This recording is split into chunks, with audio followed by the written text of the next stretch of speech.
فرعون ساری زندگی نافرمانی کرتا رہا, جب پہلا غوطہ کھایا ہے توبہ کی نا اس نے, اور کیسی پرفیکٹ توبہ کی, کہنے لگا آمنت انہ لا الہ الا الذی آمنت بہ بنو اسرائیل, یہ نہیں کہ میں اللہ پر ایمان لایا, کیونکہ اللہ کے مفہوم میں فرق ہو سکتا تھا, ہو سکتا ہے اپنے آپ کو اللہ کہہ رہا ہو, پوری تشریح شرح کے ساتھ حاشیے کے ساتھ کہہ رہا ہے کہ میں اس رب پہ ایمان لایا جو ایک غلام قوم کا رب ہے. صحیح ہے نا, میری جو بنی اسرائیل جو میرے غلام تھے نا, وہ جس کو رب مانتے ہیں میں اس پر کو رب مانا میں نے.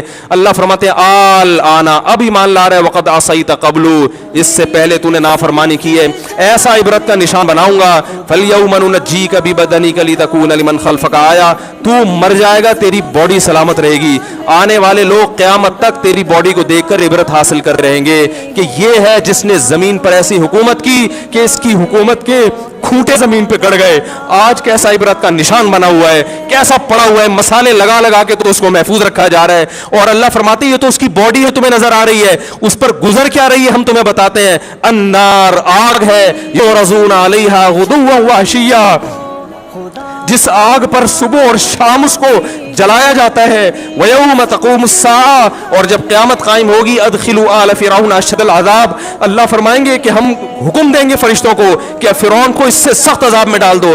آپ کو فرعون لیٹا ہوا نظر آ رہا ہے, قرآن کہہ رہا ہے لیٹا ہوا نہیں ہے وہ, صبح اور شام آگ میں جلایا جا رہا ہے اس کو. ہزاروں سال گزر گئے, صبح بھی آگ میں جلتا ہے, شام کو بھی آگ میں جلتا ہے. اور فرمایا ابھی قیامت آنے دو, جہنم میں ہمیشہ کے لیے داخل کروں گا جو اس سے بھی زیادہ سخت ہے. وَإِذْ يَتَحَاجُّونَ فِي النَّارِ, اور فرمایا جہنم میں جانے کے بعد کیا ہوگا, آپس میں ان کے مکالمے کو اللہ نے ذکر کیا ہے کہ جو فرعون کے ماتحت تھے وہ فرعون سے کہیں گے تیری اطاعت اور فرما برداری میں, تیری حکومت کی وجہ سے ہم نے موسیٰ کی بات نہیں مانی. اسے کمزور کہا, تو کہتا تھا موسیٰ کو بولنا نہیں آتا, موسیٰ کے پاس حکومت نہیں ہے, موسیٰ ہماری طرح پڑھا لکھا نہیں ہے, موسیٰ ہماری طرح براڈ مائنڈڈ نہیں ہے, ہم نے تیری دعوت کی وجہ سے موسیٰ کی بات کا انکار کیا, آج ہم آگ میں جل رہے ہیں. فَهَلْ أَنْتُمْ مُغْنُونَ عَنَّا نَصِيبًا مِّنَ النَّارِ, کیا ایک دن کے لیے تم سے آگ کو دور کر سکتے ہو. تو وہ کہے گا کہ میں خود اس جہنم کی آگ میں جل رہا ہوں, میں تم سے آگ کو دور نہیں کر سکتا. اللہ فرماتے ہیں سب مل کے جہنم کے داروغ کے پاس جائیں گے. وقال الذین فی النار لخزنۃ جہنم ادعوا ربکم, کہ فرشتوں سے کہیں گے تم اللہ سے دعا کرو کہ کچھ عذاب میں تخفیف ہو جائے, کچھ مہلت مل جائے. تو فرشتے جواب میں کہیں گے کہ کیا تمہارے پاس ڈرانے والا نہیں آیا تھا, موسیٰ کلیم اللہ جس سے اللہ کوہ طور پہ ہم کلام ہوا کرتا تھا, اس نے تمہیں ڈرایا نہیں تھا کہ تم اللہ کی نافرمانی چھوڑ دو.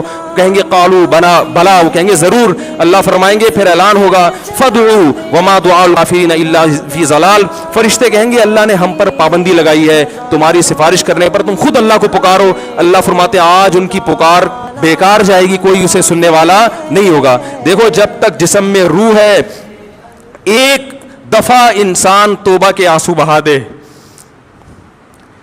ایک دفعہ اللہ سے کہہ دے کہ اے اللہ مجھ سے جو جرم ہوا, اگر کسی نے زنا کیا ہے ایک دفعہ کہہ دے اے اللہ آئندہ نہیں کروں گا. اگر کسی نے شراب پی ہے ایک دفعہ کہہ دے کہ اے اللہ آئندہ نہیں پیوں گا. اگر کسی نے اپنے والدین کو ستایا ہے ایک دفعہ کہہ دے اے اللہ آئندہ نہیں ستاؤں گا. اگر کسی نے وراثت کھائی ہے ایک دفعہ کہہ دے اللہ حق واپس کروں گا,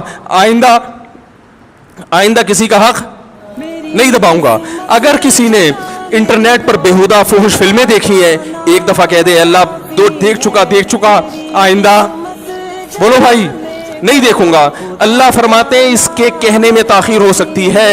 وَمَن يَعْمَلْ سُوءًا أَوْ يَظْلِمْ نَفْسَهُ ثُمَّ يَسْتَغْفِرِ اللَّهَ یجد اللہ غفور الرحیم, کیسا ہی بڑا سے بڑا جرم کر لے اس کے بعد جب اللہ سے توبہ کرے گا بشرطے کہ روح جسم کے اندر موجود ہو, اللہ فرماتے ہیں یجد اللہ غفور الرحیم, اللہ صرف گناہ کو معاف نہیں کرے گا بلکہ یہ اللہ کو غفور اور رحیم پائے گا. غفور بھی پائے گا, پانے کا مطلب ہے محسوس کرے گا کہ اللہ نے اس کے جرم کو معاف کر دیا ہے, اور رحیم بھی پائے گا کہ مزید رحمتیں بھی کر رہا ہے.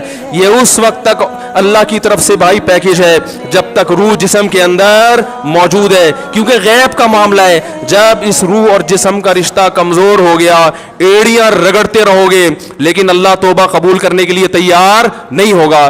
اللہ سے دعا ہے کہ اللہ ہمیں اس وقت کے آنے سے پہلے سدھرنے کی توفیق عطا فرمائے, اور اس بے حیائی کا جو طوفان ہمارے معاشرے میں پھیلا ہوا ہے، اللہ اس بے حیائی کے طوفان سے ہمیں بھی اور اپنے اہل و عیال اور اپنی اولادوں کو بھی بچنے کی توفیق عطا فرمائے۔ سبحانک اللہم و بحمدک، نشہد ان لا الہ الا انت، نستغفرک۔